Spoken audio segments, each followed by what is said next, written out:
According to the Ministry of Health guidelines to limit the spread of COVID-19, some institutions like the Ministry were allowed to carry at least half of the capacity of the vehicle, which would usually carry 14 for purposes of transporting health workers. However, police discovered that a vehicle of the Ministry of Health was carrying more than the recommended numbers. This vehicle is supposed to be carrying not more than 15 people, but it was even found carrying more than capacity, over 20 people. So it's from there that we had to impound it. We interrogated the occupants, and also the driver has recorded his statement. Of course, we later on realized that the occupants are all intern doctors from different hospitals. But whether you are supposed to be carrying people, you should not carry excess, because this is illegal.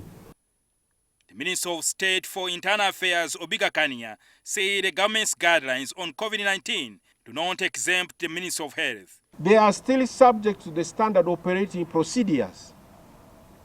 If they are overcrowding, that is also wrong, because it amounts to the same thing, whether it is a health worker who is overcrowded, whether it is a journalist who are overcrowded in a vehicle, they will still transmit the virus. A responsibility of an indisciplined driver who knew that he does not have to transport so many people.